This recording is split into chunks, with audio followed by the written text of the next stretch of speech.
Hey, what's going on, family? Look, I'm up here right now at the Empty Mall down here in Clayton County, Georgia. And look, it's crazy because a lot of these companies are not gonna be closed no more because our good governor, Kemp, thought it would be a good idea to go ahead and start opening a lot of companies up. So people better get their hair done and their nails done and go get massages or whatever. And ain't no social distance. I don't know how you social distance and get a massage at the same time. I don't know how that work. Maybe they're gonna have a long stick and they, massage it. I don't know.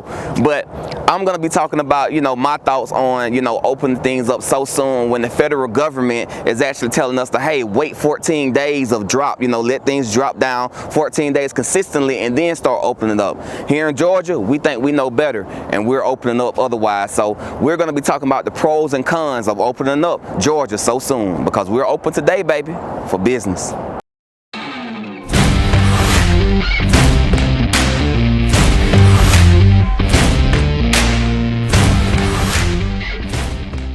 Hey guys, look, I'm really torn. Like, on one side, you're risking, hundreds of thousands, maybe millions of lives opening up in Georgia already. We don't know what's gonna happen. Look, our curve is not even flat yet, and the federal government gave us direction to wait 14 days and see things lower, 14 days consecutively, and then start to open up, see how things go. And if it does 14 days again, you go to phase 2. We're not doing it in Georgia. Hard-headed. And I hope we don't get a soft behind from it, as the old folk used to say. So look, I'm really concerned because at the end of the day, like, it could be putting people's lives in danger.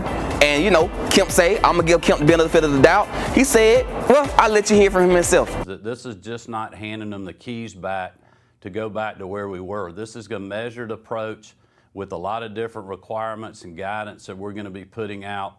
And I'm very confident of that step. It was done in conjunction with public health officials based on the data that we're seeing in our state and the gateways to the phase 1 part of the president's plan. So yes, I agree with Governor Kemp. You don't have to go to get your nails done. You don't have to get your hair done. You don't have to go bowling. But like, what about the people that do go bowling and do get their hair done and then they go to the grocery store, an essential place of business, go to the grocery store and then they start spreading what they don't caught somewhere. And so, I don't know, I just feel like if, the federal government told us, wait 14 days and we see consistently declines, I don't know, I think, if you pay these people millions and millions and millions of dollars to go and do all this research, maybe when they do research, you should listen to them. Or maybe at the very least, you should listen to your mayors. What I would say is that certainly there are real concerns related to our economy and people being able to get back to work. But I think as leaders, our responsibility is to make it more palatable for people to stay at home.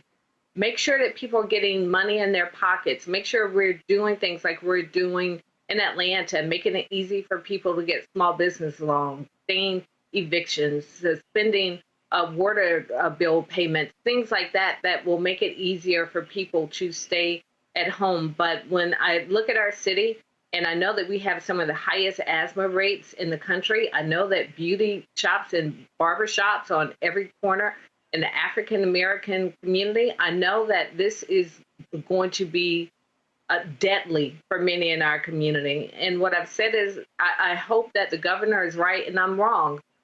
Because if he's wrong, more people will die. We were absolutely blindsided. We were very clear, even from the White House guidance, that there was a defined formula to be able to phase people back into some sense of normalcy. We realize here in Georgia that we have not met the 14-day threshold. We realize here in Georgia that we were still increasing cases daily. Here in Savannah, Chatham County, we've had 8 new cases in the last 17 hours. So we didn't check any of those boxes.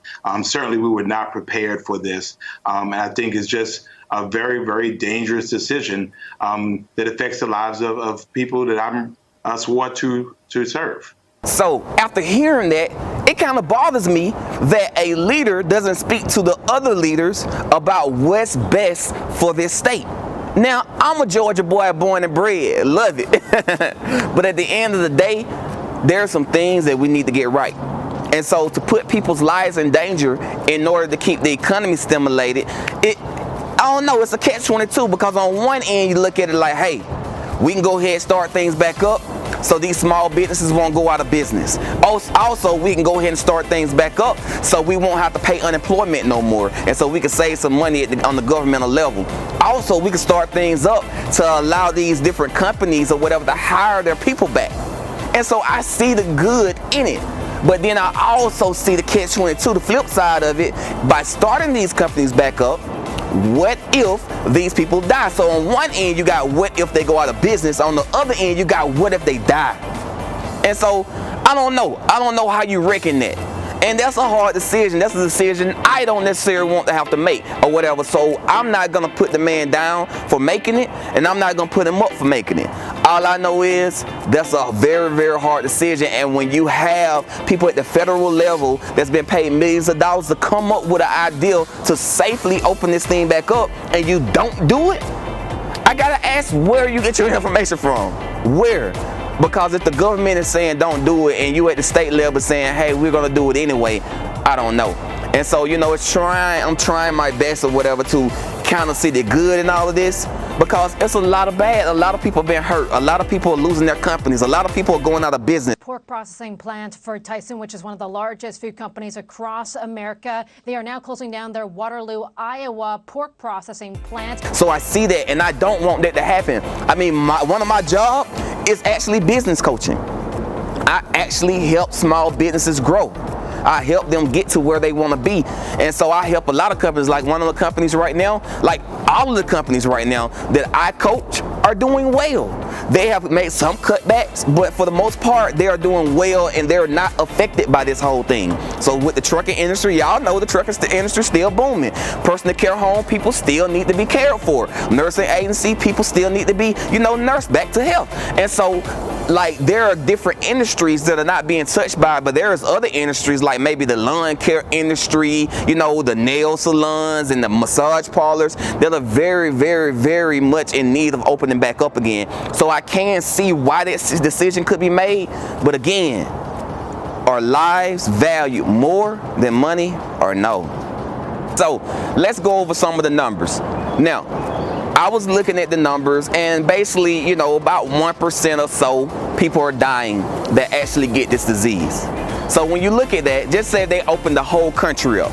Okay, 1% of 300 million, it's more than 300 million, let's say 300 million, that's what, 3 million people?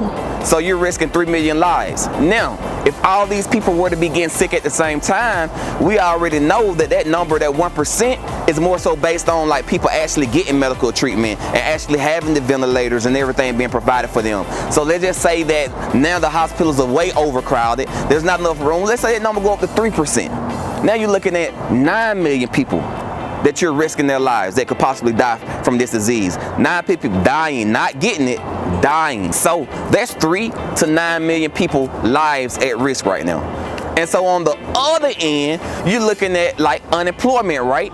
Like over 20 million people is already filed, and the numbers going up and up and up every day. So like just say 30 million people is what they estimating right now, that is there somewhere around there, but they can't process all the paperwork quick enough. So they just say 30 million is accurate. That means about 10% of the nation right now has filed for unemployment. But within the last month, like that's crazy. So that's not including all the other people that's already been unemployed or nothing like that. That's some crazy numbers. That's some crazy numbers. So imagine maybe tripling that. So maybe 30% of the people being unemployed if you go another month or two and all these businesses shut down. But the difference is being unemployed and being able to get a job when everything returns back to normal, as opposed to being unemployed and there's no businesses to go back to. So the company that you used to work for is no longer in business. So I can see how hard it is. So I'm not gonna judge. I don't want you guys to judge Governor Kemp so strongly, because he's in a situation that many of us would not want to be in. Because on one end, you can put everybody back to work, and the people who die throughout the whole United States. Even if you go past Georgia or whatever, people who die, which is a horrible thing to say. And then on the other end, you cannot put people back to work, calm everything down, and the economy just goes splat. And so a lot of people like, hey, I'd rather have my life than, you know, I'd be homeless with my life than, you know, than to risk my life and die or whatever and not have nothing anyway. Because money don't matter if you're dead, right? So I don't know.